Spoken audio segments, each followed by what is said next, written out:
దేవుడి దర్శనం చేసుకోవటానికి వచ్చిన అమాయక భక్తులు కూటమి సర్కార్ నిర్లక్ష్యానికి బలయ్యారు. సింహాచలం చందనోత్సవంలో ఘోర ప్రమాదం జరిగింది. అప్పన్న స్వామి నిజరూప దర్శనానికి తరలివచ్చిన భక్తులకు కనీస ఏర్పాట్లు చేయలేక చేతులెత్తేసింది కూటమి సర్కార్. 3 రోజుల క్రితం నాసి రకంగా నిర్మించిన గోడ కుప్పకూలటంతో భక్తులు ప్రాణాలు కోల్పోయారు. సింహాచలంలో గోడ కూలి ఇప్పటివరకు 7గురు మరణించగా మృతుల సంఖ్య మరింత పెరిగే ప్రమాదం ఉంది. శిథిలాల కింద మరికొందరు చిక్కుని ఉంటారని అధికారులు భావిస్తున్నారు. మృతుల్లో 3 మహిళలు ఉన్నారు. 300 రూపాయల టికెట్ కౌంటర్ వద్ద జరిగింది ఈ ప్రమాదం. కుప్పకూలిన గోడ కేవలం 3 రోజుల క్రితమే నిర్మించారు. నాసిరక నిర్మాణం వల్లే ఈ గోడ కుప్పకూలి ఇంతమంది ప్రాణాలు పోవటానికి కారణమైంది. కటిక చీకటి, గాఢ అంధకారం, గోడ కూలిపోయింది. కొన్ని క్షణాల పాటు ఏం జరుగుతుందో అర్థం కాని పరిస్థితి. భక్తుల రోదనలు, అరుపులు, కేకలు. అప్పటికే భక్తుల ప్రాణాలు గాలిలో కలిసిపోయాయి. మరికొంతమంది భక్తులు గాయపడ్డారు. ఒక్క పోలీస్ లేడు, ఒక్క ఎండోమెంట్ ఆఫీసర్ లేడు. ఉన్న ఒకరిద్దరు వాలంటీర్ సహాయక చర్యలు చేపట్టారు. కొంతమంది భక్తులు కూడా సహాయ చర్యల్లో పాల్గొన్నారు.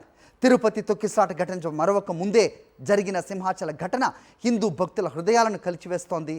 ఈ ఘటనపై ఇప్పటికే హిందూ సంఘాలు తీవ్ర ఆగ్రహం వ్యక్తం చేస్తున్నాయి. సింహాచలం కొండపై జరిగిన ప్రమాదంలో ఒకే కుటుంబానికి చెందిన 4 చనిపోయారు.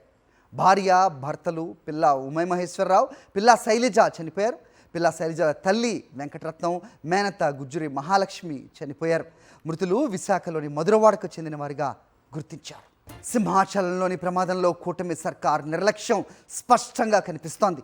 కానీ విని ఎరగని రీతిలో అత్యద్భుతంగా చందనోత్సవానికి ఏర్పాట్లు చేశాం, 5గురు మంత్రులం కలిసి రివ్యూ చేశామంటూ మీడియా ముందు గొప్పలు చెప్పారు. ప్రతి చిన్న విషయాలను పరిగణలోకి తీసుకున్నామని స్వయంగా హోంమంత్రి అనిత అన్నారు. కానీ ప్రమాదం జరిగిన తర్వాత ఆ గోడను ఎలా కట్టారో మాకు తెలియదంటూ చేతులెత్తేశారు హోంమంత్రి. అసలు ఆ రోజు ఏం మాట్లాడారు, ఈరోజు ఏం మాట్లాడారు ఒక్కసారి చూద్దాం.